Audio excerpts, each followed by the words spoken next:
جب کوئی ٹینشن میں ہوتا ہے تو ہم کہتے ہیں صبر کرو ثواب ملے گا, ایسا ہی ہوتا ہے نا. تو حضرت فرماتے ہیں اس غربت میں یہ نہیں سوچتا تھا کہ میں صبر کروں گا تو ثواب ملے گا. فرمایا نا, مجھے تو لگتا تھا اگر میں نے یہ سوچا کہ میں صبر کروں گا تو گناہ ملے گا, کیونکہ صبر تو مصیبتوں پر ہوتا ہے, تو اللہ نے مجھے مصیبت میں رکھا بھی نہیں تو صبر کس بات کا. تو فرماتے تھے میں یہ سوچتا تھا کہ میرے اللہ کا اتنا فضل, وہ میرا 2 وقت روٹی مجھے دے دیتا ہے, 2 وقت کی روٹی مجھے بولو بھائی مل جاتی. فرماتے ہیں میرا گھر بھی ذرا غریب علاقے میں تھا, دور تھوڑا لوگوں سے, تو فرماتے ہیں میں سوچتا تھا بادشاہ ہمیشہ پبلک سے ذرا ہٹ کے رہتے ہیں. اسٹائل ہے ہمارا, پبلک میں نہیں رہیں گے, تھوڑا سا ہٹ کے, مزاج شاہانہ ہے نا. لیکن اس حالت میں بھی ایسا شاہانہ مزاج, ایسے رہتے تھے لوگ آ کے قرضہ مانگا کرتے تھے حضرت سے, وہ سمجھتے تھے بہت بڑا اسٹیٹ ہے کوئی.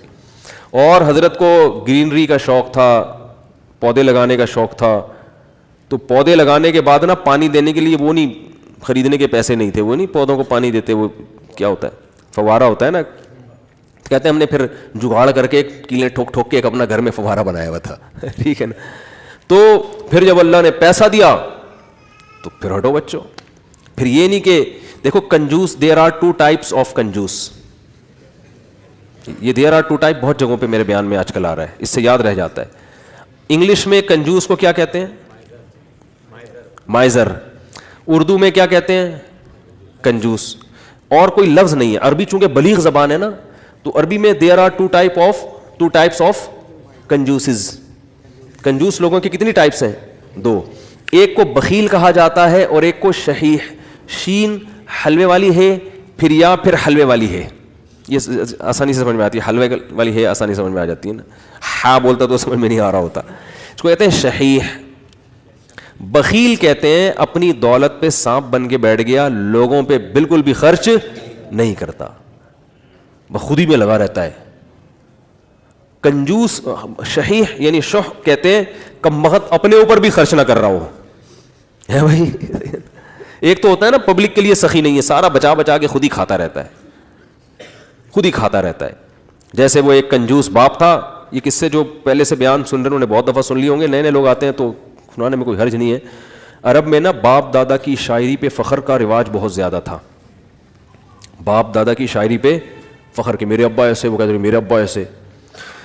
تو ایک شاعر نے اپنے باپ کی سخاوت شاعری میں بیان کی اور مقابلہ جیت گیا کہ میرے ابا ایسے سخی, میرے ابا ایسے سخی, کبھی دسترخوان نہیں لپیٹا گیا ان کا, اور دیگ ہمیشہ چولہوں پہ جلتی رہتی تھی, اور لوگوں کا تانتا ایسی شاعری کی ہے کہ مقابلہ جیت گیا. بھائی ایک دن ایک بندہ اس کے گھر میں ملنے کے لیے آیا, تو دیکھا کہ اس کا جو ابا ہے نا, جس کی سخاوت بیان کر کے یہ مقابلہ جیتا تھا, اس ابا کو دیکھا کہ بکری کے تھن سے منہ لگا کے دودھ پی رہا ہے. ٹھیک. اس نے بولا یار یہ آپ کے ابا کیا کر رہے ہیں؟ اس نے کہا اصل میں ابا میرے جو ہے نا, یہ جب گلاس میں دودھ نکالیں گے تو دھار کی آواز سن کے بچے آ جائیں گے دودھ مانگنے, اپنے ہی بچے ابا کے, دوسرے بھائی ہیں ان کے. تو میرے ابا کو یہ پسند نہیں ہے کہ یہ دودھ بچے پئیں, اس لیے بچوں کو آواز آ جائے تو ڈائریکٹ تھنوں سے دودھ لگا کے پئیں. کہہ رہے یہ وہ ابا ہیں جن کی سخاوت بیان کر کے میں نے مقابلہ جیتا ہے. لیکن یہ ابا بخیل تھا, شحیح نہیں تھا. اپنے اوپر تو خرچ کر رہا ہے نا کہ چلو بچوں پہ نہیں کھلا رہا, کم بخت خود ہی پی رہا ہے سارا دودھ. وہ دیسی گھی والا بھی سنانا پڑے گا یار, کیا کرے یار. وہ ایک کنجوس, جلدی جلدی سناؤں گا, جو کئی دفعہ لوگوں نے سنا وہ پھر بور ہو جاتے ہیں. ایک کنجوس دیسی گھی لے کر آیا, ڈبہ لے کر آیا, تو بچوں سے کہا کہ اس کو کھولنا نہیں ہے, ڈبے سے لگا لگا کے کھاؤ نا, کیونکہ باہر بھی چکنائی ہوتی ہے نا. جب یہ ڈبہ بالکل چکنائی ختم ہو جائے گی نا, پھر ڈبہ کھلے گا اندر سے. اسی دوران اس کا سفر ہوا تو اس نے اس خطرے سے کہ ڈبہ بچے کھول نہ لے, الماری میں لاکر میں ڈبہ بند کر کے چلا گیا. 1 مہینے بعد آیا, بچوں سے پوچھا دیسی گھی تو نہیں, ڈبہ تو نہیں کھولا؟ نہیں ابا. پھر کیا کرتے تھے؟ ابو الماری سے روٹی لگا لگا کے کھاتے تھے. ایک تھپڑ مارا ان کو, کہہ رہے کم بہت کچھ دن گھی کے بغیر صبر نہیں کر سکتے. اٹ از کالڈ کنجوس. یہ شحیح نہیں ہے, کیونکہ خود تو استعمال کرے گا نا, چپ چپ کے کھائے گا. تو وہ بھی جو بکری کے تھنوں سے منہ لگا کے دودھ پی رہا ہے, کم از کم خود تو پی رہا ہے نا. اور کنجوس کی جو سپرلیٹو ڈگری ہے وہ یہ ہے کہ خود بھی نہ پیے کہ دودھ کم نہ ہو جائے. تھنوں میں دودھ جمع ہوتے انہوں نے دے رہا ہے یار کہیں کم نہ ہو جائے, پھر 2 قطرے نکالے کہیں سوکھ نہ جائے, بس اتنا. تو یہ آج معاشرے میں, پہلے تو ہم ان چیزوں کو لطیفہ اور مذاق سمجھتے تھے, لیکن جب آدمی چلتا پھرتا ہے نا, دیکھو ہم نے تو 8-10 سال علماء کے ساتھ گزارے, پبلک سے ہمارا ریلیشن ہی ختم ہو گیا تھا. جب مدرسوں میں گئے نا وہ سارے دوستیاں یاریاں چھوڑ گئی, بالکل ایک علماء صلحاء کے ساتھ بیٹھنا, ان کی سخاوتیں ہم نے اتنی دیکھی ہم حیران ہوتے تھے. جب پبلک میں دوبارہ جانا ہوا نا تو پھر ایک عجیب ماحول نظر آیا کہ یار یہ کیا ہو رہا ہے. تو ہم نے ایسے لوگ بھی دیکھے دوسروں پہ خرچ نہیں کرتے, اور ایسے بھی دیکھے جو اپنی جان پہ بھی خرچ کرنے کے لیے تیار نہیں ہے. بچاؤ بچاؤ بچاؤ بچاؤ, بھائی تو خرید لے گاڑی یار, کیا جا رہا ہے, اچھی گاڑی میں گھوم لے بھائی. تو اچھے لوگ بھی ملتے ہیں. ایک صاحب کا وزن ذرا زیادہ تھا, وہ گاڑی میں 2 سیٹیں بک کراتے تھے جب بھی بس میں جانا ہوتا نا. مجھے کہنے لگے یار میں تھوڑا سا بھاری ہوں تو مجھے چپک کے بیٹھنا پڑتا ہے, تو پچھلی آدھی سیٹ میں لے لیتا ہوں. ڈرائیور سے بولتا ہوں اس پہ 2-3 بندوں سے زیادہ نہیں بیٹھیں گے, میں ڈبل ٹکٹ دیا ہے. مجھے اچھا لگا. انہوں نے کہا یار سہولت کے لیے انسان پیسے کماتا ہے تو سفر تو تمیز سے گزر جائے نا. تو پیسے خرچ کرنا سیکھو اللہ کے بندو. جو کام پیسوں سے ہو سکتا ہے وہ خود نہیں کرو, ٹھیک ہے نا. جو اللہ نے اگر دیا ہے پیسہ, خود کچھ اور کر لو, پھر ٹائم بچاؤ اپنا. تو میری عادت پتہ ہے کیا ہے, میرے پاس اگر پیسے ہوتے ہیں تو میں اپنا ٹائم کو بچانے کی بڑی فکر کرتا ہوں. ابھی گاڑی پنچر تھی, پنچر بھی نہیں ہوا کم تھی, تو میں نے کسی سے کہا یار تو ڈلوا کے لے آ. میرے دل میں سوچا اس کو زیادہ پیسے دے دوں گا میں, جتنا ان کے بنتے ہیں تھوڑے سے کیا ہو جائیں گے, کہ یہ کام بھی انہیں سے لے لو یار, اپنا ٹائم میں کسی اور چیز میں لگا لو, ٹھیک ہے نا. اگر ہے اللہ نے دی ہیں, بعض دفعہ ہوتے ہیں بعض دفعہ نہیں بھی ہوتے ہیں, آدمی خود ہی دھکا لگا کے بائک کو کسیٹ کے لے جا رہا ہوتا ہے تو وہ بھی ٹھیک ہے. تو جب ہوں تو الگ حکم ہے, جس دن جیب میں نہیں ہے تو پھر الگ حکم ہے.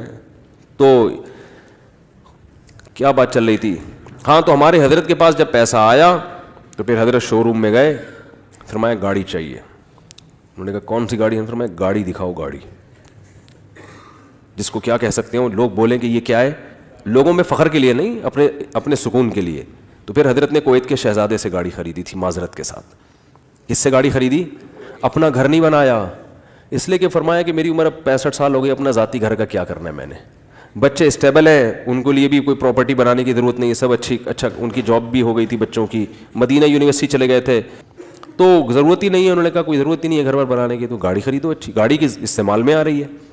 لیکن ہمارے یہاں 65 سال میں پیسہ آئے تو سب سے پہلے ٹینشن کیا ہوگی, یار آج تک ذاتی گھر نصیب نہیں ہوا, کیا ہونا چاہیے اب, ابے اب تو پیسہ آیا ہے 10-15 سال رہ گئے, کھا لو یار بیٹھ کے, اچھا کھا لو. ساری ٹینشن لے کے بحریہ ٹاؤن میں مکان کی فکر میں لگا دے گا وہ. یعنی پیسہ آنے کے بعد ٹینشن ختم ہونے کے بجائے بڑھ جاتی ہے ٹینشن. تو پھر آخر میں جب بہت اللہ نے پیسہ دے دیا تو پھر حضرت نے اپنی اہلیہ کے لیے ایک فلیٹ خرید لیا تھا کہ میرے انتقال کے بعد ان کے لیے پاس کوئی کیا ہو ٹھکانہ. خود نہیں شفٹ ہوئے اس میں کہ میں جب انتقال ہو جائے گا تو یہ یہاں رہ لیں گی.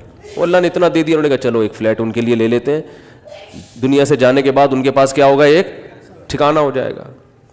تو آسان زندگیاں ان لوگوں نے گزاریں.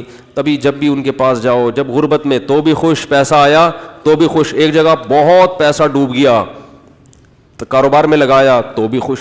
اتنی سی کہتے ہیں نا پیشانی پہ کوئی لکیر آ جائے نا کہ اتنا. اور اس دور میں جن لوگوں نے اس کاروبار میں پیسہ لگایا تھا ان میں بہت سے ہارٹ اٹیک سے مر گئے تھے.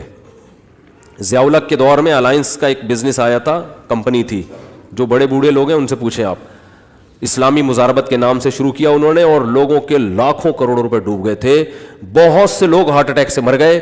حضرت نے ان کا نام شہدائے الائنس رکھ دیا.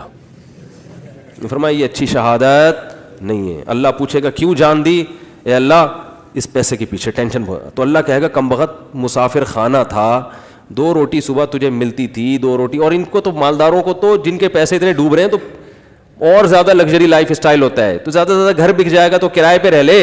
اڑے W11 میں سیٹ نہ ملے تو لٹک کے سفر کر لو یار, کیا جا رہا ہے, سفر ہی ہے نا, آگے اسٹیشن پہ آگے اڈے پہ اتر جانا ہے. اب آپ کو چونکہ سیٹ نہیں ملی, اب آپ گئے ڈرائیور کے پاس, بولے ابے مجھے بس کے نیچے دے کے مار دے یا گولی سے ماروں گا. مسافر خانہ ہے میرے بھائی, بیٹھنے کی جگہ مل جائے بہت اچھا, نہیں تو لٹک کے. دیکھو سفر سمجھتے ہیں نا تو انگوٹھا ٹکانے کی جگہ مل جائے نا, اس پہ بھی لوگ سفر کر لیتے ہیں. کنڈکٹر سے بولے تھے تو بس ہٹ جا تھوڑا سا, اتنا سا پاؤں ٹکانے کی جگہ مل جائے, بھائی اگلے اڈے پہ اترنا ہے. ہمارے ساتھ تو ایسا, ہم تو جب آج کل تو میں تھوڑا مشہور ہو گیا ہوں تو کہیں جا نہیں سکتا ایسے, ورنہ W11 کا جو مزہ ہے وہ اب اللہ جنت میں لے جائے تو W11 میں سفر ضرور کریں گے وہاں پہ. اب تھوڑا مشہور ہو گئے تو وہ سب پہچان جاتے ہیں, پھر ایک بڑا مسئلہ ہو جاتا ہے.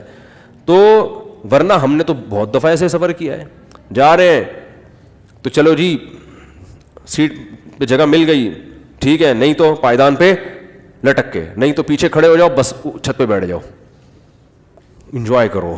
ٹھیک ہے, کیسا مزہ آ رہا تھا, چھت پہ بیٹھے ہوئے جا رہے ہیں. تو کہاں سے کہاں بات چلی گئی.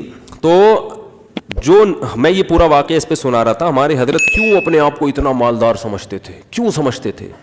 اس لیے کہ حضرت فرماتے تھے جو بیسک بنیادی ضرورتیں اللہ نے پوری کر دی, اور بہت سو کے پاس تو یہ بھی نہیں ہے. گھر تو ہے نا سر چھپانے کو, چاہے کرائے پر ہو, ہے تو نا, بہت سے تو روڈ پہ سو رہے ہیں. کیا حالات ہیں لوگوں کے گھروں میں, جا کے دیکھو پتہ چلتا ہے کیسی خطرناک بیماریاں لگی ہوئی ہیں. تو اسلام نے ہمیں, جو میں آیت پڑھ رہا تھا اس میں یہ بتایا کہ تم اس خوش فہمی میں مت رہو کہ جس حالت میں آج ہو ہمیشہ اسی حالت میں رہو گے. اللہ نے تم سے ایسا کوئی ایگریمنٹ نہیں کیا ہے. تو اب کرنا کیا ہے؟ عمل کو فوکس کرنا ہے, عمل. تو اللہ تعالیٰ نے قرآن میں کیا فرمایا کہ کسی کتاب میں نہیں لکھا. ہاں, تو اب مسئلہ یہ ہے کہ جس خوشی میں انسان ہوتا ہے اس میں اللہ کو بھول جاتا ہے وہ. تو اسی خوشی میں اللہ کو یاد رکھنا ہے. اس کا فائدہ یہ ہوگا کہ جب کوئی ٹینشن کا معاملہ آئے گا تو پھر اللہ آپ کو یاد رکھے گا. کیسے یاد رکھے گا؟ یا تو وہ ٹینشن دور کر دے گا, یا اس ٹینشن میں اللہ آپ کو صبر کی توفیق دے گا, حوصلہ دے دے گا اللہ آپ کو. خودکشی کے خیالات نہیں آئیں گے آپ کے دل میں. پیغمبروں کی سیرت اٹھا کے دیکھیں, کیسے کیسے غموں میں زندگی گزری, مگر ان غموں میں بھی انہوں نے ڈپریشن کی گولیاں بولو نہیں کھائی ہیں. ہمیشہ ان کی زبان سے اچھے الفاظ نکل رہے ہیں. اعلم من اللہ ما لا تعلمون, میں اللہ کے بارے میں وہ کچھ جانتا ہوں جو تم نہیں جانتے. یعقوب علیہ السلام کہہ رہے ہیں. ایوب علیہ السلام نے بیماری میں ایسا صبر کر کے دکھایا, اللہ فرماتے ہیں نعم العبد, کیا خوب بندہ تھا, کیا کتنے خوش قسمت کہ اللہ آخری کتاب میں آیتیں نازل کر رہا ہے کہ ایوب کیا خوب بندہ تھا, کیا خوب بندہ تھا. دیکھو ایوب علیہ السلام بیماریوں میں, اگر بیماریوں میں زندگی نہ گزری ہوتی تو اتنے خوبصورت الفاظ ان کے لیے آخری کتاب میں نازل ہوتے. فرض کر لو صحت میں زندگی گزر گئی ہوتی تو گزر تو گئی نا, ختم. اب بیماری میں گزری ہو یا صحت میں, جو چیز جو پاسٹ بن گیا وہ اچھا ہو برا ہو, اب اس سے انسان کو کوئی سروکار نہیں ہوتا. جو گزر گئی ختم. تو صحت میں زندگی گزرتی اتنا انعام نہ ملتا. اللہ فرماتے ہیں نعم العبد, کیا خوب بندہ تھا. اور اللہ نے ایوب علیہ السلام کی زوجہ کی بھی تعریف کی بہت زیادہ. ایوب علیہ السلام جب بہت شدید بیمار تھے نا, تو عام طور پر کیا ہوتا ہے, بیگم صاحبہ خدمت کرتی ہیں, میرے میاں کیا ہو گئے, بیمار ہو گئے, کوئی بات نہیں, 1 دن خدمت 2 دن خدمت, اس کے بعد کہے گی بھائی جان چھڑاؤ, میری کیا ہو گئی ہے, بولو نا, شادی ہو گئی ہے. آج کل مارکیٹ میں جو میرا بیان خواتین سن رہی ہیں ان کے علاوہ کی بات کر رہا ہوں, ان کے ساتھ یہی مسئلہ ہو رہا ہے کہ میاں بے روزگار ہو گیا, بیمار ہو گیا, تو اب بھائی جب شریک حیات کا مطلب کیا ہوتا ہے, زندگی بھر آپ کے ساتھ شریک. نکاح میں اور زنا میں تو یہی فرق ہے نا بنیادی. شریک حیات کا مطلب یہ ہے کیا خوشی اور غم میں آپ کے ساتھ, آپ بھی اس کے ساتھ. دیکھو شادی سے پہلے کوئی فالٹ سامنے آ گیا, نہیں کرو شادی, آپ کو اختیار ہے. جو فالٹ شادی کے بعد پیدا ہو رہا ہے وہ تو پھر آپ کی قسمت ہے نا. ارے عورت کی شادی ہوئی میاں سے, اگلے دن ایکسیڈنٹ ہوا, لنگڑا ہو گیا, تو ہو گیا, وہ قسمت ہے, برداشت کرو, کیا خیال ہے, ٹھیک ہے نا. آپ یار سمجھ میں نہیں آ رہی بات. دیکھو ایک آدمی نے نکاح کا پیغام بھیجا, پہلے سے پاؤں سے معذور تھا, تو عورت لڑکی والوں نے اس بیس پہ ریجیکٹ کر دیا. ان کا حق ہے, کر سکتے ہیں, لیکن بالکل صحیح فٹ فاٹ رخصتی بھی ہو گئی. اگلے دن خوشی میں بائک میلیاں لگاتا ہوا جا رہا ہے کہ میری شادی ہو گئی اور رخصتی بھی ہو گئی. ہو سکتا ہے گرے, ٹانگ کی ہڈی ٹوٹ گئی. اب یہ تھوڑی کہ عورت کھلا لے کے بھاگ جائے کہ میری تو لنگڑے سے شادی ہوئی ہے. شادی ہو گئی, لنگڑا ہوا ہے, لنگڑے سے شادی نہیں ہوئی. اس طرح آپ کی شادی ہوئی, پہلے سے پتہ چلا بیگم کے ساتھ یہ مسائل ہیں, نہ کرو شادی بھیا, آپ کس نے کہا ہے. صحیح تھی, نکاح کے بعد بیماری ہو گئی, ٹھیک ہے نا, کوئی مسئلہ کھڑا ہو گیا تو اب عزت دار آدمی اس بیس پہ ڈیورس نہیں دیتا, بلکہ دعائیں کراتا ہے, مولوی صاحب میری زوجہ کے لیے دعا کریں اللہ صحت عطا فرمائے, اولاد نہیں ہو رہی دعا کریں اللہ صحت عطا فرمائے, ٹھیک ہے نا. زبان میں لکنت پیدا ہو گئی ہے, دعا کریں اللہ. تو میں تو ان کو کہتا ہوں اگر لکنت پیدا ہو گئی ہے تو بڑا فائدہ ہے تمہارا, کیونکہ جتنی دیر میں وہ برا بلا کہے گی نا اتنی دیر میں آپ کام نمٹا کے آ جاؤ سارے. ٹھیک ہے, وہ ابھی اسٹارٹ لے گی آپ کو سمجھانا, اتنی دیر میں آپ کیا کرو, ذہن تیار کر کے آ جاؤ کہ یہ الٹا سیدھا بولنے والی ہے تو برداشت کرنا ہے. تو وہ اچھا اس پہ بھی ایک دو تین چٹکلے ہیں لیکن وہ زیادہ ہو جائیں گے. تو اب مسئلہ یہ ہے کہ عزت دار آدمی کیا کرے گا, اس کو اپنی قسمت سمجھ کے برداشت. ہاں اختیاری فالٹ ہے تو ایک الگ بات ہے نا, قدرتی فالٹ نہیں ہوا بلکہ اپنے اختیار سے کچھ غلط کر رہی ہو تو ایک الگ بات ہے. بھئی یہ تو قدرت کی طرف سے اس کی ٹانگ ٹوٹ گئی, اس کو لکوا ہو گیا, اس کو فالج ہو گیا. تو آج تک یہی ہوتا آ رہا ہے, ہم نے دیکھا ہے بیوی کو فالج ہو گیا تو مرد اب اس کو رکھ رہا ہے, بھئی اس کی خدمت کر رہا ہے, علاج کر رہا ہے, لوگوں سے دعا کروا رہا ہے, یار میری بیگم کے لیے دعا کرو. ایسے موقع پہ عزت دار آدمی طلاق نہیں دیتا, وہ کہتا ہے بھائی اب برداشت کرو یار میری قسمت ہے. تو عورت بھی برداشت کرتی تھی پہلے زمانے میں, آدمی بھی برداشت کرتا تھا, اب دونوں نے برداشت کرنا چھوڑ دیا ہے. کیوں؟ دنیا ہی کو اصل بنا لیا ہے. سارے مزے کہاں اڑانے ہیں دنیا میں, اب دنیا کو ہی اصل بنا لی ہے. تو اب بس ہر چیز کیا ہونی چاہیے, پرفیکٹ, ایک دم موقع کی رپورٹ ہونی چاہیے ہر معاملے میں.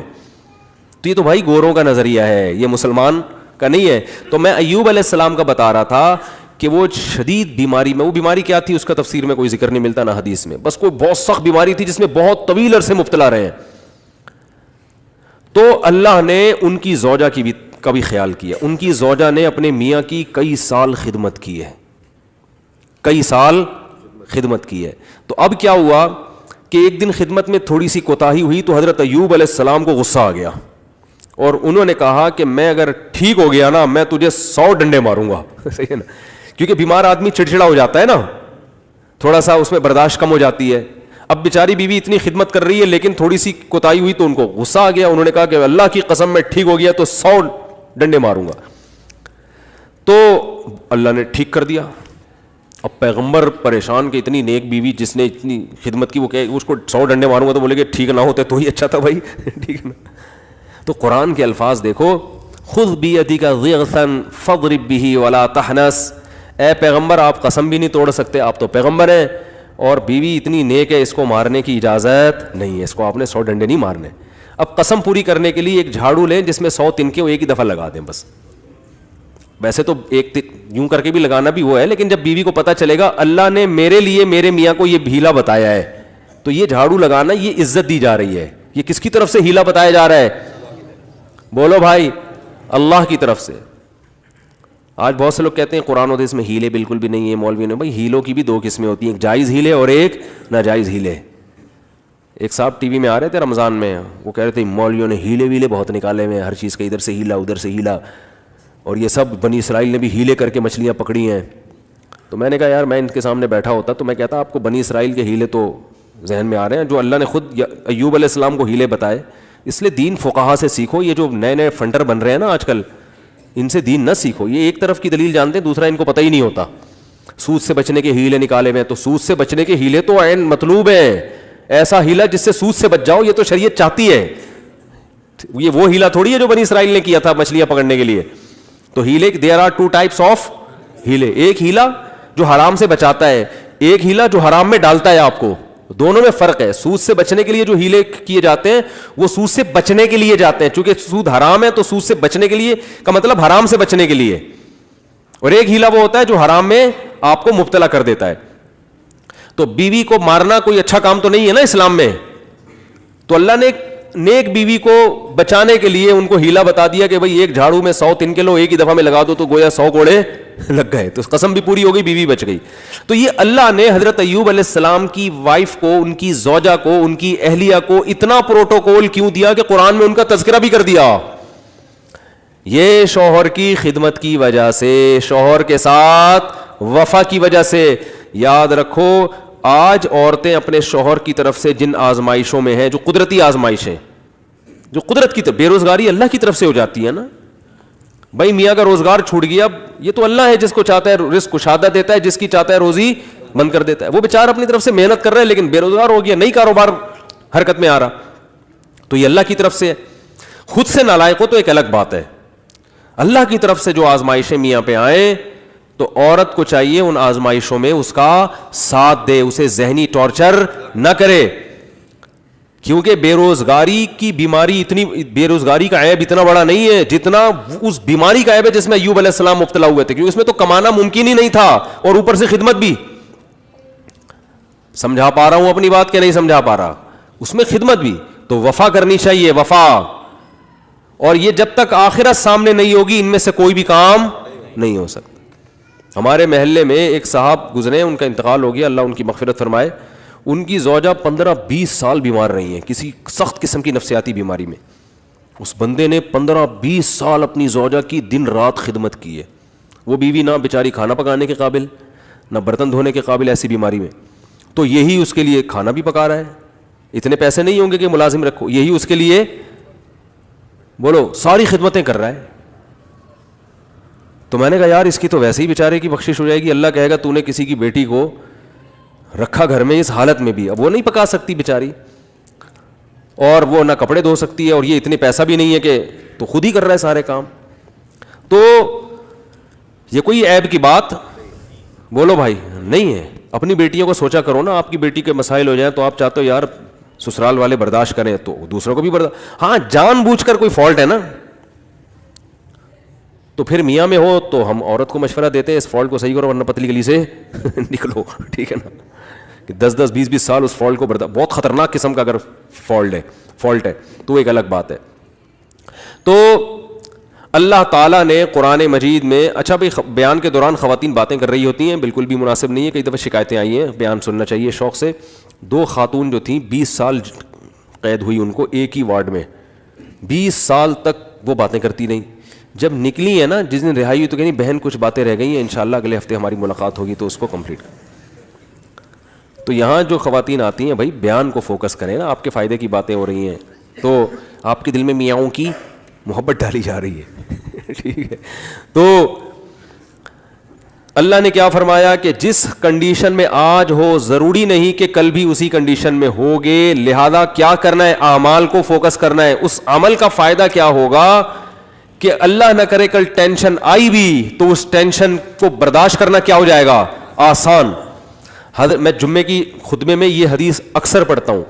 حضرت عبداللہ ابن عباس بالکل نو عمر تھے, آپ صلی اللہ علیہ وسلم کے ساتھ سواری میں پیچھے بیٹھے تو آپ صلی اللہ علیہ وسلم فرمائے یا غلام, اے نوجوان, اے لڑکے, میں تجھے نصیحت کرتا ہوں, احفظ اللہ یحفظک, اللہ کے دین کی حفاظت کر, یعنی اللہ کے احکام کو پورا کر, اللہ تیری حفاظت کرے گا. احفظ اللہ یحفظک, احفظ اللہ تجدہ تجاہک. جب کوئی یعنی شریعت کا حکم آئے نا تو اس میں اللہ کے حکم کو مقدم کرو, تو جب کوئی مصیبت آئے گی تم اللہ کو اپنے سامنے پاؤ گے. اللہ یا تو وہ کام پورا کر دے گا یا اللہ آپ کو تسلی دے دے گا کہ بھائی میں ہوں تمہارے ساتھ, اس ٹینشن کو برداشت کرو, یہ ہمیشہ کے لیے نہیں ہے. اس پہ اللہ تمہیں بہت نوازے گا, جب تھپکی ملے گی, تسلیاں ملیں گی. اور پھر فرمایا کہ وَعْلَمْ أَنَّمَا أَصَابَكَ لَمْ يَكُنْ لِيُخْطِئَكَ. ٹینشن ختم کرنے کے 2 طریقے نبی نے بتا دیے یہاں پہ. ایک تو عمل صحیح کر لو تو ٹینشن میں اللہ آپ کے ساتھ ہوگا. دوسرا طریقہ تقدیر پر ایمان. فرمایا انما اصابک, جو مصیبت تمہیں پہنچی ہے, یعنی مطلب حدیث کا یہ کہ تمہاری حماقتوں سے نہیں. بھائی آپ صحیح سب کچھ صحیح کر رہے ہو تو پھر بھی اللہ کی طرف سے آزمائشیں آ جاتی ہیں. تو لم یکن لیخطئک, یقین کر لو یہ لازمی پہنچنی تھی, یہ تم سے خطا ہو ہی نہیں سکتی تھی. تو جب ایک کام لازمی ہونا ہی تھا تو اس میں ٹینشن کس بات کی؟ ابے کیا ہو گیا بھائی, جب ایک کام ہونا ہی ہے, نہ ہونے کا تو سوال ہی پیدا نہیں ہوتا, تو بھی ٹینشن کس بات؟ یہ تو ہونا تھا, یہ تو ہوگا, یہ تو ہوگا بھائی. لیکن چونکہ ہمیں ٹینشن سے پہلے نہیں پتا ہوتا کہ کیا ہوگا تو ہم اسباب اختیار کرتے ہیں. پورے کامیابی کے اسباب اختیار کرے پھر بھی نہیں ہوا, بھائی یہ تو اللہ نے ایسے ہی لکھا ہوا تھا. غزوہ احد میں 70 صحابہ شہید ہو گئے. کتنی بڑی ٹینشن صحابہ کے لیے, کتنی بڑی ٹینشن. تو اللہ نے کیا فرمایا, کوئی ٹینشن کی بات نہیں ہے, یہ شکست بھی مقدر میں لکھی ہوئی تھی اور یہ شہادتیں بھی مقدر میں لکھی ہوئی تھی, کوئی ٹینشن کی بات نہیں ہے.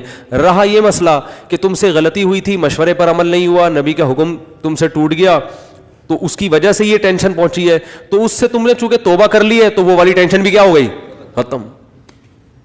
آخرت کا نقصان کا خطرہ تھا کہ نبی کے جو حکم دیا تھا گھاٹی پہ رہنا ہے, تو وہ توبہ سے معاف ہو گیا. باقی رہا یہ شکست, کوئی مسئلہ نہیں ہے. وَيَتَّخِذَ مِنْكُمْ شُهَدَاءَ, اس میں مثبت چیزیں سوچو کہ اللہ چاہتا تھا تم میں بہت سے لوگوں کو شہادت کا مرتبہ دینا, تو اللہ نے ان کو جلدی آزمائشوں سے نکال کے جنت میں پہنچا دیا, اور کیا چاہیے. ایک انگریز نے اس آیت کے تحت لکھا ہے کہ محمد, وہ تو درود شریف نہیں لکھتے نا, اس نے تو محمد غلط استعمال کیا, میں صلی اللہ علیہ وسلم, اس نے کہا محمد کے جو فرینڈ تھے نا, اس قسم کی چیزوں نے ان کو موٹیویٹ کیا تھا جس سے انہوں نے پوری دنیا پہ حکومت کی ہے, کہ شکست کھا کے بھی کیا کر رہے ہیں, کہہ رہے ہیں یہ تو ہونا ہی تھا, لہذا اس سے ٹینشن لینے کی بات نہیں ہے, اور یہ شہادتوں میں بھی خیر ہے تمہاری, آگے بڑھو, مایوسی ہے ہی نہیں. ٹھیک ہے نا. ہمارے یہاں پتہ ہی کیا سمجھا کہ مایوسی کفر ہے, اس کا مطلب یہ سمجھا جاتا ہے کہ میں جہاں شادی کرنا چاہتا ہوں وہاں شادی ہو کے رہے گی, کیونکہ مایوسی کیا ہے, کفر ہے. میں چاہتا ہوں میری 2 لاکھ روپے تنخواہ ہو تو 2 لاکھ ہوگی, کیونکہ مایوسی کفر ہے. یہ غلط مطلب ہے, سمجھ رہے ہو. ایسا تو پھر بہت سے لوگوں کے ساتھ نہیں ہوتا, پھر اور مایوسی ہوگی, آدمی کہتا ہے یہ تو اور ڈبل گناہ, کفر کا گناہ بھی ہو رہا ہے اور پیسے بھی نہیں مل رہے. ہم کہتے ہیں میں صحت بناؤں گا تو صحت بنے گی, کیونکہ مایوسی کفر ہے. یہ مطلب نہیں ہے. مطلب یہ ہے کہ اللہ سے یہ امید لگائی جائے کہ جو ہوگا اچھا ہی ہوگا میرے حق میں. میں چاہتا ہوں میرا اچھا روزگار مل جائے, 2 لاکھ تنخواہ نہیں ہو رہی, 1 لاکھ ہے, اسی 1 میں اللہ کیا کرے گا, برکت دے گا. روزگار نہیں مل رہا, کوئی بات نہیں, اسی میں اللہ کیا کرے گا, برکت دے گا. نہ ملنے میں بڑے فائدے ہیں. روزگار نہ ملنے سے ٹینشن ہوگی, ٹینشن میں اللہ یاد آئے گا, اللہ سے دعائیں مانگو گے, اس ٹینشن میں گناہ معاف ہوں گے, برداشت کی قوت پیدا ہوگی. بعض دفعہ زیادہ کھانے سے بھی مسئلے خراب ہو جاتے ہیں, پیٹ بھرے ہوئے ہوتے ہیں تو الٹے خیالات آنا شروع ہو جاتے ہیں انسان کو. ایوب علیہ السلام پریشان تھے نا بیماریوں میں, مایوس نہیں ہوئے, اس لیے کہ ان کو پتا تھا یہ میرے لیے کیا ہے, بہتر ہے. کتنا بہتر کہ قرآن میں آخری نبی پر آیت نازل ہوئی ہے, نعم العبد, ایوب کیا خوب بندہ تھا, کیسی زبردست بشارت دی اللہ نے. اللہ کا کلام غلط نہیں ہو سکتا, اور اللہ نے یہ نہیں کہا کہ ایوب اچھے تھے, نہ ایوب امتحان میں کامیاب ہو گئے, نہ نعمہ تعجب کا صیغہ ہے. گویا اللہ تعجب کر رہے ہیں, یار کیا خوب بندہ تھا. اللہ کو تعجب نہیں ہوتا, لیکن اللہ ہم سے ہماری زبان میں بات کر رہے ہیں کہ اگر کوئی ایوب کی قربانی اور اس کے صبر کو دیکھتا تو کہتا ہے بھائی یہ صبر کھوپڑی میں آنے والا نہیں ہے, یہ تو بہت ہی زبردست بندے ہیں اللہ کے. اتنا بڑا کامیابی کا سرٹیفکیٹ ان کو اس بیماری کی وجہ سے ملا. اور آج ذرا سی پریشانی آدمی 10 قسم کے, یہ میرے ساتھ ایسا کیوں ہو گیا, میرے ساتھ ایسا کیوں ہو گیا. اور آج کل یونیورسٹیوں میں ہوتا یہ ہے کہ ٹینشنوں میں خدا کا انکار کر دیتے ہیں. پہلے تو یہ تصور نہیں تھا. اب جو نئی نسل آ رہی ہے نا, فون کرتے ہیں مجھے, بتاتے ہیں میرے ساتھ یہ ہوا, میں تو اللہ کو مانتا ہی نہیں. میں کہتا ہوں یار یہ میرے سامنے اتنا جری ہے, عام حالات میں کیا کر رہا ہوگا. تو نہ مانو, اللہ کو آپ کے منوانے کی کوئی ضرورت نہیں ہے. وہ سمجھتے ہیں کہ مجھے ترس آئے گا, ہائے بیچارے کے ساتھ اتنا غلط ہو گیا کہ یہ تو اللہ کو ہی نہیں مان رہا, ہائے ہائے ہائے, یہ تو آ جاؤ میں تمہیں تسلیم. میں کہتا ہوں بھائی تو نہ مان, جس خدا نے تجھے پیدا کیا ہے کم وقت تو اس کی نہیں مان رہا, تو ہماری کیا مانے گا ہے. تو یہ جو ایتھیزم پھیل رہا ہے نا, اور میں نے آپ کو رپورٹ پیش کی تھی نا کہ ایتھیس میں خودکشی کا ریشو زیادہ ہے, کیونکہ ایتھیزم کی طرف جاتا ہے انسان بہت مرتبہ, ہمیشہ نہیں, بہت مرتبہ عدم برداشت کی وجہ سے. تھوڑی سی پریشانی آئی, اللہ کہاں ہے, اللہ میرے مسئلے کیوں نہیں حل کر رہا, تو پھر وہ اللہ ہے. اللہ پر ایمان کا مطلب وہ اللہ ہے, اس کو اللہ مانا جائے, تو اللہ کا مطلب اختیارات اس کے پاس ہے, میرے پاس نہیں ہے, تو اپنے حساب سے آپ کو چلائے گا, وہ آپ کے حساب سے نہیں چلے گا. پھر یہ ایتھیسٹ کہتے ہیں دعائیں قبول نہیں ہوتی, دعائیں قبول نہیں ہوتی. آج کل یہ نوجوان لڑکوں کو بہت ہے, یار میں اتنے دنوں سے دعا مانگ رہا ہوں قبول ہو نہیں رہی. تو کوئی اللہ نہیں ہے, سب مولویوں نے لوگوں کو بیوقوف بنایا ہوا ہے. ابے جن مولویوں کے تم کہہ رہے ہو بیوقوف بنایا ہوا, وہ تم سے زیادہ دعائیں مانگ رہے ہوتے ہیں. اگر بیوقوف بنایا ہوا ہوتا وہ نہیں مانگتے, تمہیں کو لگایا ہوا ہوتا دعاؤں پہ انہوں نے. لیکن وہ جب دعا مانگتے ہیں ان کو قبولیت سے کوئی سروکار ہوتا ہی نہیں. ان کا مطلب ہوتا ہے اپنی فائل اللہ کی عدالت میں فائل کر دینا, اپنے ڈاکومنٹس اللہ کی عدالت میں جمع کرا دینا. یار تسلی اللہ کو بول دی ہے, اب جو ہوگا صحیح ہوگا. یہ تو اس لیے دعائیں مانگتے ہیں. یعقوب علیہ السلام ساری زندگی دعائیں مانگتے رہے, اللہ اولاد ملا دے, اولاد ملا دے, اولاد سے میری ملاقات کرا دے, میرے بچے کو محفوظ فرما لے, ہے نا. دعائیں مانگتے رہے, دعائیں مانگتے رہے. آنسر کیا آیا؟ دوسرا بچہ بھی گم گیا. یہی ہوا نا, بنیامین جو دوسرا بیٹا تھا وہ بھی بھائیوں نے یہ کہا کہ وہ بھی. تو اب کیا کہہ رہے ہیں؟ فصبر جمیل, صبر کروں گا اور صبر میں بھی جمال پیدا کروں گا. جمال کا مطلب خوبصورت صبر ہوگا. علماء کہتے ہیں صبر کی دیر آر ٹو ٹائپس آف صبر. ایک صبر یہ ہوتا ہے کہ آدمی واویلا تو نہیں کرے, نافرمانی تو نہیں کرے, لیکن ٹینشن سے منہ سے اور یوں ہی بنا رہے ہیں, کیا ہے نہیں ہو تو بس منہ سے نکل نہیں رہے الفاظ ہیں کہ ٹھیک ہے صبر کریں گے, کیا کریں, مقدر میں یہی لکھا ہوتا. ایسا ہوتا ہے نا, جیسے آپ بولیں کہ یار ماشاءاللہ آپ کیا گھر میں حالات کیسے, صحیح چل رہے ہیں, بس کیا کریں, دنیا مسافر خانہ ہے, مفتی صاحب سے بیان میں سنا تھا, بس کیا ہے, ٹھیک ہے اللہ ہے بھائی, ٹھیک ہے, جب اس کا حکم ہوگا تو سن لے گا ہماری بھی دعا. اس کو کیا کہتے ہیں؟ اونلی صبر. اس کو کیا کہتے ہیں؟ اونلی صبر. چلو گناہ نہیں کر رہا کم بخت, اللہ کا انکار نہیں کر رہا, کوئی حرام کام نہیں کر رہا. اور ایک ہوتا ہے صبر جمیل, ایسا صبر کے ہٹو بچو ہو جائے جیسے ایوب علیہ السلام نے کیا.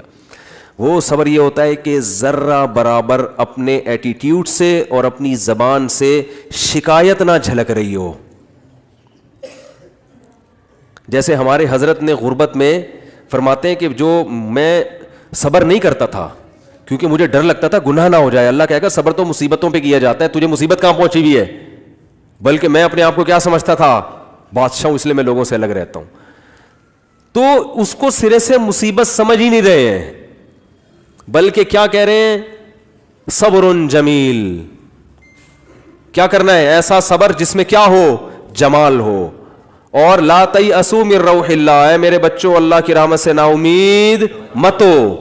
اعلم من اللہ ما لا تعلمون, میں اللہ کے بارے میں وہ کچھ جانتا ہوں جو تم نہیں جانتے. رو بھی رہے ہیں. اب آپ کہہ سکتے ہیں جب اپنے عمل سے بھی شکایت نہیں کرنی, زبان سے بھی, تو پھر رو کیوں رہے ہیں؟ یہ غیر اختیاری ہے, اس پہ کوئی پکڑ نہیں ہے, اور یہ آپ کے دل کے زندہ ہونے کی دلیل ہے. کیونکہ رونا بھی نہیں آ رہا بچے کے گمنے میں, اس کا مطلب آپ کے سینے میں دل ہی نہیں ہے. پھر تو قربانی نہیں ہے نا. اتنا غم تو ہوگا تو غم زدہ ہوں گے نا. اگر مثلا کوئی آدمی بچہ گم گیا اور اب یہ گھوم رہا ہے آرام سے, کہہ رہا ہے بچہ گھوم گیا, صبر جمیل کریں گے, کچھ بھی نہیں ہے, تو یہ صبر جمیل نہیں ہے, اس کا مطلب یہ اس کا بچہ تھا ہی نہیں. حقیقت اپنا بچہ ہوتا تو اتنے مزے سے نہیں گھوم رہا ہوتا. ٹینشن یہ نیچرل ہے, آنکھیں بھی بہیں گی, غم بھی ہوگا, ٹینشن بھی ہوگی. زبان سے جو چیز غیر اختیاری ہے اس پہ پکڑ نہیں ہے. ہمارے نبی کی نواسی کا انتقال ہوا آپ کی گود میں, آپ کے آنکھوں سے آنسو ٹپکنا شروع. صحابہ نے عرض کیا یا رسول اللہ آپ تو صبر کی تلقین کرتے ہیں, تو آپ نے کیا فرمایا؟ آنکھیں بہہ رہی ہیں, دل غم زدہ ہے. یہ یعنی مطلب یہ کہ یہ دو چیزیں ہمارے اختیار میں, ان آنکھوں کو روک سکتے ہیں, نہ دل کو غم زدہ ہونے سے روک سکتے ہیں. زبان وہی کہے گی جس پہ اللہ راضی ہے.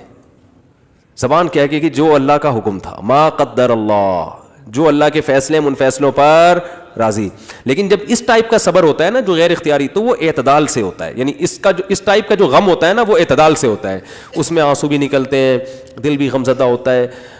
آج کل جو غم ہو رہے ہیں نا, جس طرح سے چیخنا پیٹنا, ہاں میرے ساتھ یہ ہو گیا, گھر میں دیکھو نا کیا ہو رہا ہے. روزگار آپ گئے کہیں جاب کی تلاش میں, نہیں ملی جاب, انٹرویو میں فیل ہو گئے, باہر نکل کے چیزیں توڑ رہا پھوڑ رہا ہے, بیگم کا فون آ اس کو گالیاں دینا شروع کر دی. یہ غیر اختیاری نہیں ہے, یہ کیا ہے؟ بولو اختیاری. ہمارے جاننے والوں میں کسی کے بھائی کا انتقال ہو گیا, بھائی کو بھائی سے بڑی محبت تھی, جب دفنانے میں نا وہ کیا کر رہا ہے, اپنے بھائی سے بڑی محبت, حادثے میں انتقال ہو گیا, قبر کے پتھر سے سر اپنے پھوڑ رہا ہے. ہمارے امام صاحب نے اس کو پکڑا, بھائی تیرا سر پھٹ جائے گا, کیا رو رہا ہے, چیخ رہا ہے. قبرستان میں وہ جو سلیبیں ہوتی ہیں نا جو رکھی ہوئی, ان پہ سر مار رہا ہے اپنا جا کے.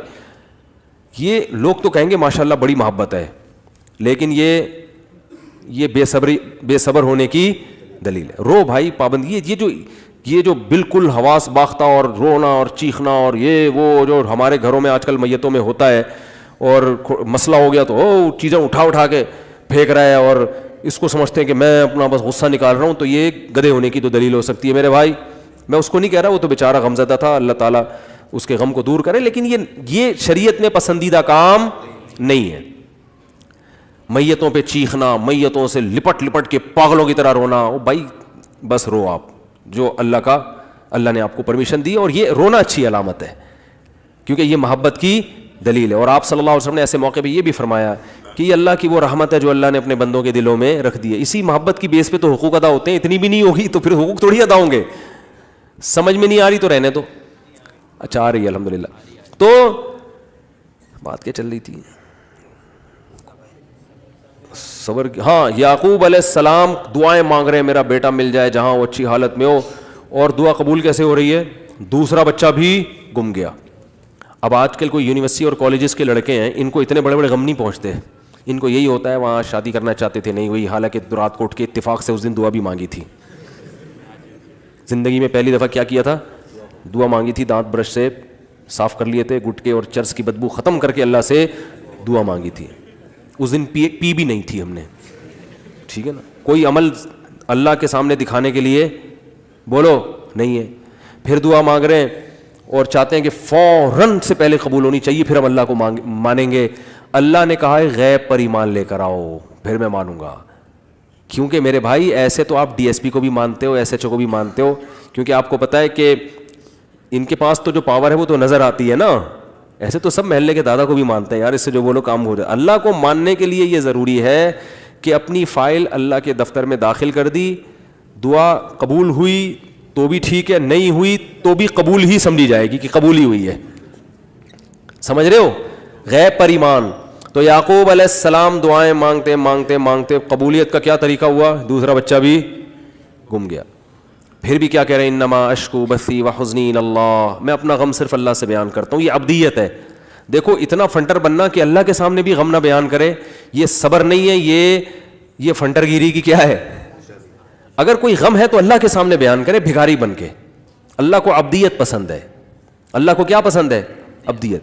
بعض لوگوں پہ تقوی کا ضرورت سے زیادہ مسالہ لگ جاتا ہے. اب وہ بیمار ہیں تو اللہ سے بھی نہیں کہہ رہے ہیں بیمار, وہ کہہ رہے ہیں میں تو بالکل ٹھیک ٹھاک فٹ فاٹ. تو اللہ سے نہیں, اللہ کے سامنے تو اللہ کو کیا پسند ہے؟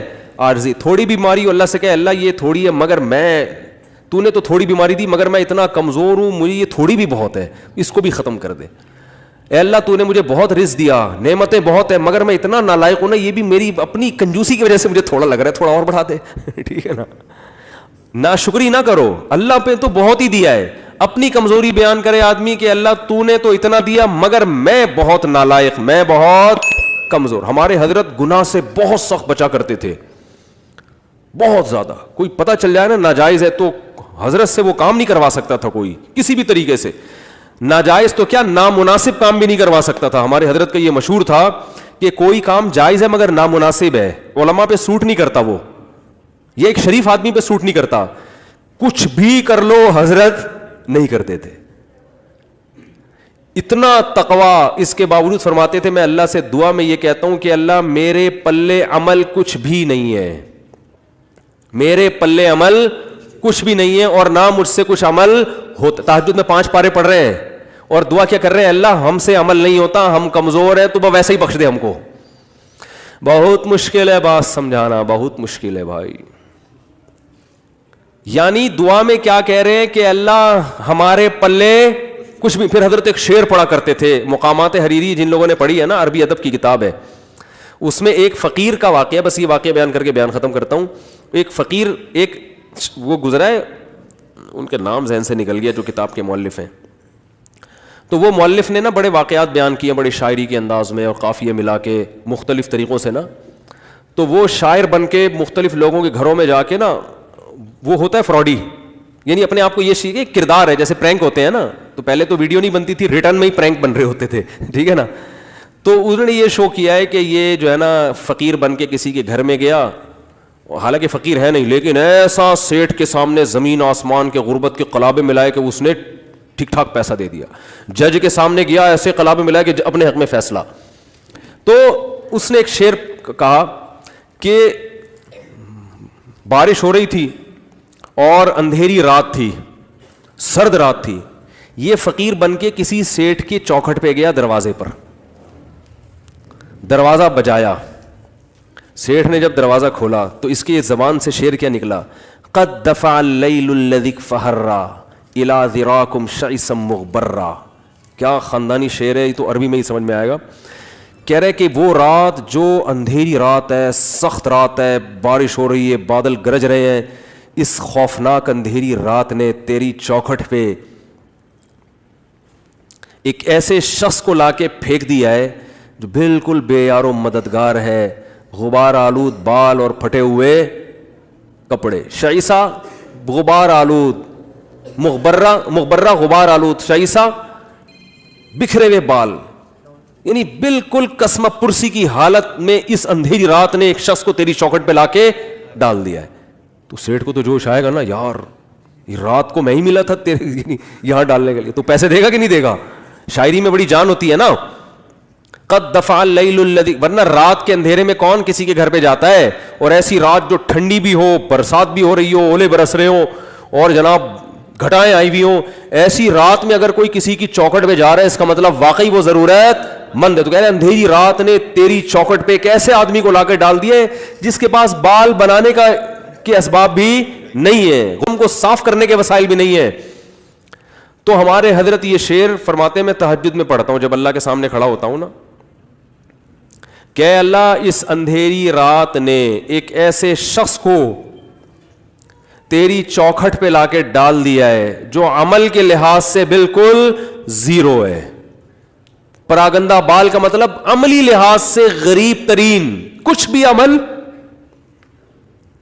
اپنے اعمال میں, وہ تو مال ظاہری لے رہے ہیں نا, یہ کیا مراد لے رہے ہیں؟ عمل مراد لے رہے ہیں. عمل کے لحاظ سے پراگندہ ہوں, میرے پلے کچھ بھی نہیں ہے سوائے تیری رحمت کی بھیک مانگنے کے لیے آیا ہوں. تو سب کو اہل اللہ سب کچھ کر کے بھی ایسی تواضع اللہ کے سامنے کہ اللہ ہمارے پلے کچھ بھی نہیں ہے, اور پھر فرماتے تھے میں سست ہوں, مجھ سے کچھ بھی نہیں ہوتا. حضرت ایک مثال بھی دیا کرتے تھے کہ والدین کا جو بچہ سست ہوتا ہے نا, اپاہج ہوتا ہے, تو والدین اس کا خیال زیادہ کرتے ہیں. تو فرماتے تھے میں اللہ سے کہتا ہوں ہم تو اپاہج ہیں, ہمارے اندر تو عمل کی صلاحیت اپنی بدعمالیوں کی وجہ سے عمل کی صلاحیت ہی ختم ہو گئی ہے, تو ہمارا زیادہ خیال کر. تو اللہ کو یہ ابدیت پسند ہے, عمل کر کے بھی اپنے آپ کو زیرو سمجھنا. اور یہ جو آج کل یونیورسٹیوں میں ایتھیزم پھیل رہا ہے, اللہ کا انکار پھیل رہا ہے, اللہ کے لیے ککھ بھی قربانی انہوں نے کبھی نہیں دی ہوتی. ان سے کہو ایک فلم دیکھنا چھوڑ دو اللہ کے لیے نہ, یہ جو دیکھنے کا دل کر رہا ہے نا عورت کو, آج نظر جھکا لو, ایک عمل میں کچھ بھی نہیں. اور جب ٹینشنیں آتی ہیں تو کس کا انکار کرتے ہیں؟ اللہ کا. یار اللہ کو تو ہم تو مانگتے ہیں, اللہ دیتا ہی نہیں ہے, اللہ کو تو ہمارا خیال ہی نہیں ہے. جو عمل کر رہے ہیں اللہ انہیں کچھ بھی نہیں دے رہا, ٹھیک ہے نا, پھر بھی کہہ رہے ہیں اللہ کیا کر رہا ہے, بہت دے رہا ہے. اور جو عمل نہیں کرتے سب کچھ دے رہا ہے اللہ ان کو, کبھی کچھ آزمائش آئے تو اس آزمائش کو پکڑ کے بیٹھ کے بولتے ہیں اللہ کو ہمارا خیال بولو نہیں ہے. یہ درندگی پھیلتی ہے خدا کے انکار سے. تو اب میں وہ بتاتا ہوں کہ وہ جب ان کو دعائیں قبول بھی نہیں ہو رہی تو مانگ کیوں رہے ہوتے ہیں وہ, جب اہل اللہ کی دعائیں قبول ہی نہیں ہو رہی تو سوال پیدا ہوتا ہے پھر مانگ کیوں رہے ہیں. حضرت یعقوب علیہ السلام کو چاہیے تھا نا, 1-2 سال تک بچہ مانگتے نہیں ملتا تو کہتے چھوڑو یار کوئی اور کام کرو, اللہ تو دیتا ہے ہی نہیں. ہونا چاہیے تھا نا ایسا. وجہ اس کی ہے کہ نبی صلی اللہ علیہ وسلم نے فرمایا کہ انسان جب دعا مانگتا ہے نا تو اللہ اس کی دعا قبول کرتا ہے, ہر دعا. فرمایا لیکن ایک وقت آتا ہے جب انسان کہتا ہے کہ اللہ میں مانگ مانگ کے تھک گیا مگر تو دعا قبول نہیں کرتا. جب یہ لفظ کہتا ہے تو پھر اللہ قبول کرنا چھوڑ دیتا ہے. اچھا یہ لفظ کہتا کیوں ہے؟ اس لیے کہتا ہے نا کہ اس کو قبول ہوتی بھی نظر نہیں آتی. تو اللہ کے نبی نے فرمایا کہ جو نظر نہیں آ رہی نا قبول ہوتی ہوئی وہ ساری ہو رہی ہوتی ہیں, لیکن جب دل میں یہ خیالات آنا شروع ہو گئے اب قبول ہونا بند. تو اللہ قبول کر رہا ہے لیکن وہ اپنے حساب سے کر رہا ہے. وہ یعقوب علیہ السلام کے بیٹے کو چھڑوا کے اور پھر دوسرا بھائی بھی چھڑوا کے وہ آپ کو آزما رہا ہے کہ ابھی بھی مانگتے ہو کہ نہیں مانگتے. جب اللہ نے دیکھا آزمائش میں کامیاب تو اللہ نے بادشاہ بنا کے ملایا, ٹھیک ہے نا. ان ربی لطیف لما یشاء, تبھی تو حضرت یوسف نے کہا میرا رب بہت باریک بین ہے, بڑی لطافت سے بڑے خفیہ طریقوں سے کامیابی کے ناکامی کے نقشوں میں کامیابی کے راستے پیدا کرتا ہے. دنیا تو مسافر خانہ ہے بھائی, تو ٹینشن میں بھی سب کچھ صحیح ہو جائے گا آپ کا. اور آپ دعا مانگ رہے ہیں اللہ یہ والا کام میرا ہو جائے, نہیں ہو رہا, یہ والا کام میرا ہو جائے. ہمارے تو فرمایا کرتے تھے اہل اللہ کو تو اس سے غرض ہی نہیں ہوتی قبول ہو بھی رہی ہے کہ نہیں ہو رہی. وہ تو کہتے ہیں بس اللہ کے سامنے ہاتھ اٹھانے کی توفیق مل رہی ہے, دعائیں مانگنے کی مل رہی ہے, بس سیٹ ہے, بس یہی ہے, یہ ہمیں یہی چاہیے. باقی اللہ تیری مرضی, تو دے نہ دے, کیونکہ اصل تو کیا ہے, آخرت ہے, وہاں تو ہم سے خوش ہو جائے گا, بس یہی کافی. تو فرماتے ہیں ان کے ہاں تو دعا خود مطلوب ہے. اس کی مثال دے کے بیان ختم کرتا ہوں. دیکھو آپ کو کسی سے عشق ہو گیا, آپ کو کسی سے کیا ہو گیا, خدا نخواستہ عشق ہو گیا, آپ بات کا بہانہ تلاش کرتے ہو کہ نہیں کرتے؟ شرما رہے ہیں. چلو میں کہتا ہوں اگر ہو گیا, ابھی تو میں نے سب کو لپیٹ دیا تھا نا, تو ابھی کوئی بھی یوں نہیں کر رہا, یوں کوئی بھی نہیں کر رہا, سب بیٹھے ہوئے کہ پکڑے جائیں گے. تو اگر کسی کو عشق ہو جائے تو محبوبہ سے بات چیت کا بہانہ تلاش کرتا ہے کہ نہیں کرتا؟ تو اس بہانے میں بعض دفعہ یہ ہوتا ہے کہ یار کوئی بات ہو تو میں کروں بھی نا, ورنہ اگلا بولے گا بلا وجہ. تو آپ پھر کوئی ریکویسٹ کر دیتے ہیں کہ وہ دیکھیے وہ میں نے آپ کو اصل میں کال کی تھی, وہ آپ کے والد صاحب اس میں ایک پولیس آفیسر ہیں, تو میرے بھائی کا تھوڑا سا کام اٹکا ہوا ہے, وہ اگر ہو جائے تو کتنا اچھا ہوگا, کہتے ہیں نا. تو اصل میں یہ مقصد ہی نہیں ہوتا کہ بھائی کا کام اٹکا ہوا ہے وہ ہو جائے, یار کسی بہانے کو بات تو ہو. ٹھیک ہے, کیا خیال ہے؟ اور لڑکی کو عشق ہو جائے اس کا بھی یہی حال ہوتا ہے, میں بات کرے, کوئی بات ہونی چاہیے. اب اس کو پتا ہے کہ سامنے والا فضول بات نہیں کرتا, تو وہ پھر بات میں کیا کرے گی, وہ کوئی کام لگا دے گی. ایک مسئلہ پوچھنا ہے آپ سے, میرے سے عشق ہوتا نہیں ہے, ایک مثال دے رہا ہوں. اگر کسی مولانا سے آج کل عشق مارکیٹ میں کیا ہے, شارٹ ہے, مولانا سے نہیں ہوتا کہیں. لیکن اگر ہو جائے تو مولانا سے مسئلہ پوچھے گی, مسئلے کا جو جواب ملے گا اس کی طرف توجہ نہیں ہوگی. ابے جو بھی جواب ہے جائز ہے ناجائز ہے بھاڑ میں جائے. دوسرا مسئلہ, تیسرا مسئلہ, ایسا ہوگا کہ نہیں ہوگا؟ ڈاکٹر سے علاج کرائے گی, کسی ڈاکٹر سے عشق ہو گیا تو نہ کوئی نزلہ ہے نہ زکام ہے کھانسی, ویسے جا کے مشورے لینا شروع کر دیتی ہیں کہ ڈاکٹر صاحب اگر زکام ہو جائے سردیوں میں تو اینٹی الرجی کون سی زیادہ صحت کے لیے مناسب ہے؟ ڈاکٹر کہے گا ریجیکس کھا لو, اس میں تو نیند ہوتی ہے. ڈاکٹر یہ سمجھ رہا ہوتا ہے شاید اس کو معلومات چاہیے, او بھائی ان کو معلومات نہیں چاہیے, ان کو آپ سے بات کرنے کا بہانہ چاہیے. ریجیکس گئی. تو بالکل اہل اللہ کی یہی حالت اللہ کے ساتھ ہوتی ہے. اللہ دعا قبول کر نہ کر وہ تیرا مسئلہ ہے. ہم مانگیں گے تو اس لیے تاکہ قبول ہو جائے, تو ہم تو بندے ہیں. لیکن ایک بہت بڑا مسئلہ یہ ہے کہ ہم تو تجھ سے بات کرنا چاہتے ہیں. جب تجھ سے ہم بھیک مانگتے ہیں کہ یہ مسئلہ حل کر دے, یہ مسئلہ حل کر دے, ہمیں مزہ بہت آتا ہے اس میں. ہمارا رابطہ کس سے ہو جاتا ہے؟ اللہ سے. اور مزہ اس لیے آ رہا ہوتا ہے کہ ہمیں پتہ ہے اللہ کو مزہ آ رہا ہے, اللہ خوش ہو رہا ہے کہ میرے سے بھیک مانگتا ہے یہ, تو بس یہی بہت یہ ہو گیا بس, صحیح ہے نا. اب وہ قبول ہو جائے ٹھیک ہے, نہیں ہو تو بھی ٹھیک. تو جب تک میرے بھائی اس اسٹیج پہ نہیں پہنچتے نا, مزے کی زندگی نہیں ہوگی. مزے کی زندگی اسی میں اللہ کی عدالت میں مقدمہ دائر کر دیا, اللہ یہ کہا. ہاں ایسا نہ ہو کہ اب اللہ سے یہ کہنا شروع کر دیں کہ اللہ قبول کر, تیری مرضی, قبول نہیں کر تیری مرضی, ہم تو ویسے ہی مانگ رہے ہیں. حدیث میں آتا ہے ایسا نہیں, جب اللہ تو کرے گا وہی جو اللہ چاہے گا.